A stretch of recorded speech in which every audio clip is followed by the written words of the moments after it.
Hello everyone, ಎಲ್ಲರೂ ಹೇಗಿದ್ದೀರಿ? ಎಲ್ಲರೂ ಚೆನ್ನಾಗಿದ್ದೀರಿ ಅನ್ಕೋತಾ ಇದ್ದೀನಿ.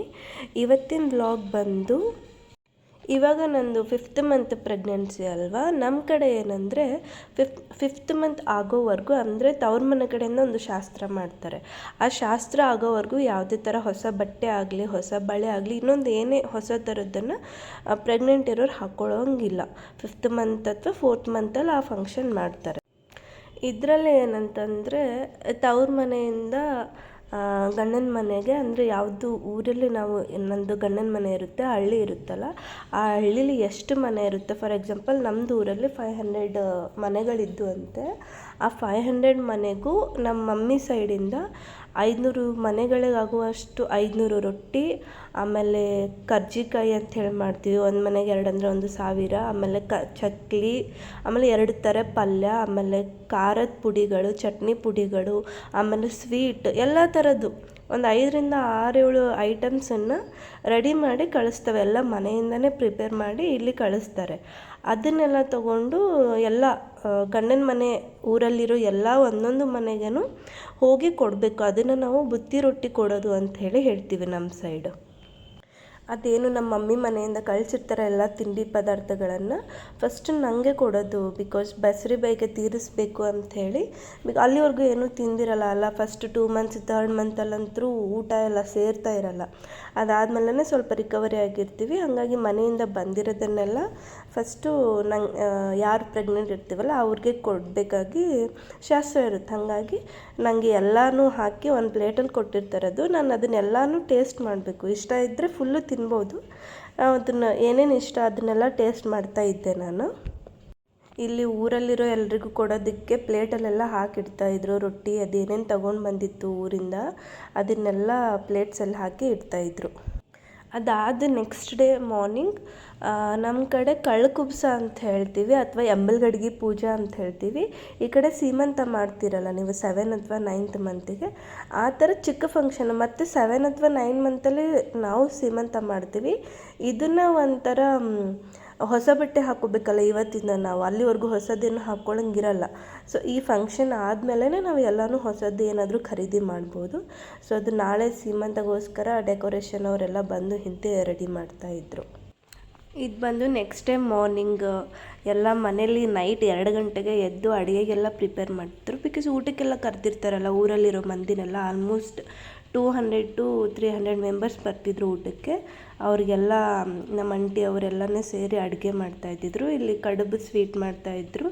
ಹೊರಗಡೆ ಎಲ್ಲ ಚಪಾತಿ, ಅನ್ನ, ಸಾಂಬಾರು, ಪಲ್ಯ ಅದೆಲ್ಲ ಹೊರಗಡೆ ಅಡುಗೆ ಮನೇಲಿ ನಡೀತಾಯಿತ್ತು. ಇಲ್ಲಿ ಒಳಗಡೆ ಇವರು ಆಂಟಿಗಳೆಲ್ಲ ಸೇರಿ ಕಡುಬು ಪ್ರಿಪೇರ್ ಮಾಡ್ತಾಯಿದ್ರು.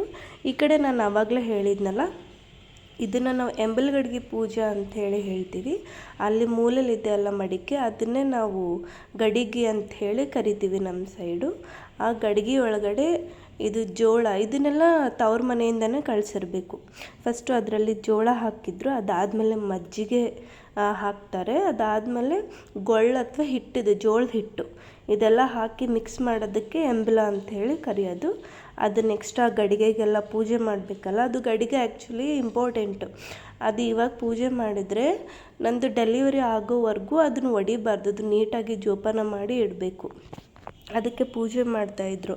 5 ಥರ ಎಲೆ, 5 ಥರ ಬಾಳೆಹಣ್ಣು, 5 ಥರ 5 ನಿಂಬೆಹಣ್ಣು, 5 ಅಡಿಕೆ, ಎಲ್ಲ 5 ಎಲ್ಲ 5 ಐಟಮ್ಸ್ ಎಲ್ಲ ಇಟ್ಟು ಅದಕ್ಕೆ ಪೂಜೆ ಮಾಡಬೇಕು. ನಾವು ನಾರ್ಮಲಿ ಪೂಜೆ ಮಾಡಬೇಕಂದ್ರೆ ಎಲ್ಲ 5 ಥರ ಐಟಮ್ಸ್ 5 ರೀತಿಯಾಗಿ ಇಡೋದು.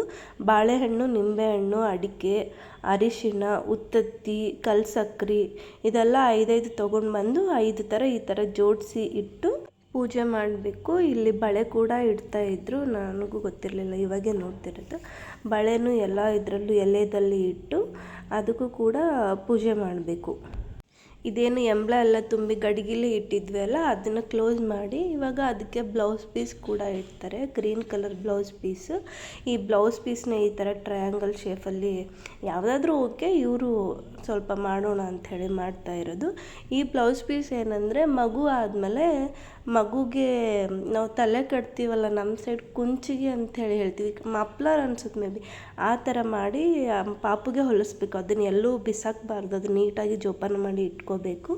ಅದೆಲ್ಲ ನೀಟಾಗಿ ಇಟ್ಮೇಲೆ ಇಲ್ಲಿ ಗಡಿಗೆ ಮತ್ತು ಇಟ್ಟಿರೋ ಹಣ್ಣುಗಳಿಗೆಲ್ಲ ಪೂಜೆ ಮಾಡ್ತಾಯಿದ್ರು. ಫಸ್ಟು ವಿಭೂತಿ ಎಲ್ಲ ಹಚ್ಚಿ ಅದಾದಮೇಲೆ ಕುಂಕುಮ ಅದೆಲ್ಲ ಹಚ್ಚಿ ಅದೆಲ್ಲ ಪೂಜೆ ಮಾಡ್ತಾಯಿದ್ರು. ಇದು ಎಂಬಲ್ ಗಡಿಗೆ ಎಲ್ಲ ಪೂಜೆ ಆದಮೇಲೆ ನಾನು ಬರ್ತೇನೆ. ಅಲ್ಲಿ ಒಂದು ಇದು ಅಕ್ಕಿಯಿಂದ ಹಾಕಿರ್ತಾರಲ್ಲ ಅದ್ರ ಮೇಲೆ ನಾವು ಬಲಗಾಲಿಟ್ಟು ಕೂತ್ಕೋಬೇಕು. ಅರಿಶಿನ ಕುಂಕುಮ ಎಲ್ಲ ಹಚ್ತಾ ಇದ್ರು. ನನ್ನ ತಾಳಿಗೂ ಕೂಡ ಹಚ್ತೀವಿ ನಮ್ಮ ಸೈಡ್. ಅದಾದಮೇಲೆ ಬಳೆ ಹಾಕ್ತಾಯಿದ್ರು. ಹೊಸ ಬಳೆನ ಇವಾಗಲೇ ಹಾಕ್ಕೋಬೇಕು, ಮುಂಚೆ ಎಲ್ಲ ಹಾಕೋ ಥರ ಇರಲ್ಲ ಅಲ್ಲ, ಇವಾಗಲೇ ಬಳೆ ಎಲ್ಲ ಕೂಡ ಅವರೇ ಹಾಕ್ತಾಯಿದ್ರು. ಇದನ್ನೆಲ್ಲ ನಮ್ಮ ತಂಗಿ ವಿಡಿಯೋ ಮಾಡೋದು ಫೋಟೋ ತೆಗಿಯೋದು ಮಾಡ್ತಾಳೆ. ಅವಳೇ ಫೋಟೋಗ್ರಾಫರ್ ಆಗಿಬಿಟ್ಟಿದ್ಲು. ಬಳೆ ತೋಡ್ಸಾದ್ಮೇಲೆ ಉಡಿ ತುಂಬೋದಿರುತ್ತೆ. ಉಡಿ ತುಂಬಲಿಕ್ಕೆ ಹಸಿರು ಕಲರ್ ಬ್ಲೌಸ್ ಪೀಸು, ಅದರೊಳಗಡೆ ಅಕ್ಕಿ ಮತ್ತು ತೆಂಗಿನಕಾಯಿ ಇಟ್ಟಿರ್ತಾರೆ.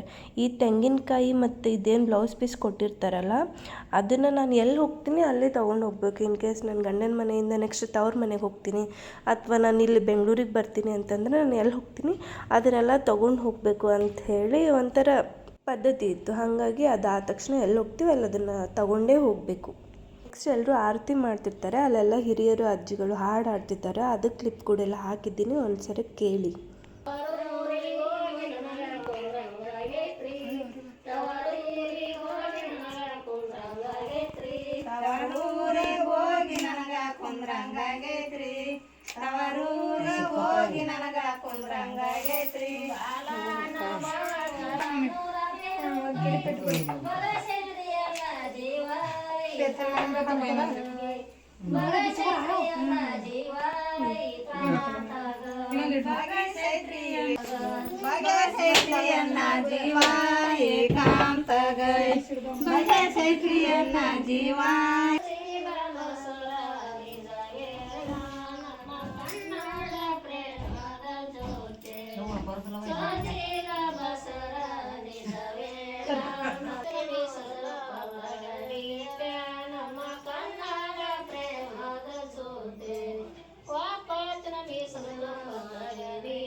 ಎಲ್ಲ ಆದಮೇಲೆ ಇಲ್ಲಿ ಹೊರಗಡೆ ನಮ್ಮ ತಂಗಿ ಎಲ್ಲರೂ ಸೇರಿ ಪ್ಲೇಟ್ಸ್ ಎಲ್ಲ ರೆಡಿ ಮಾಡ್ತಿದ್ರು. ಮಾವಿನಕಾಯಿ, ನೆಲ್ಲಿಕಾಯಿ, ನನಗೆ ಏನೇನು ಇಷ್ಟ ಅದನ್ನೆಲ್ಲ ತೊಗೊಂಡು ಬಂದು ಇಟ್ಟಿದ್ರು. ಚಕ್ಲಿ, ಆಮೇಲೆ ಒಂದೆರಡು ಥರ ಸ್ವೀಟು, ಹೋಳಿಗೆ, ಅದೇನೇನು ಇಷ್ಟ ಅದೆಲ್ಲ ಫಿಲ್ ಮಾಡಿ ಪ್ಲೇಟ್ಸ್ ಎಲ್ಲ ರೆಡಿ ಮಾಡ್ತಾಯಿದ್ರು.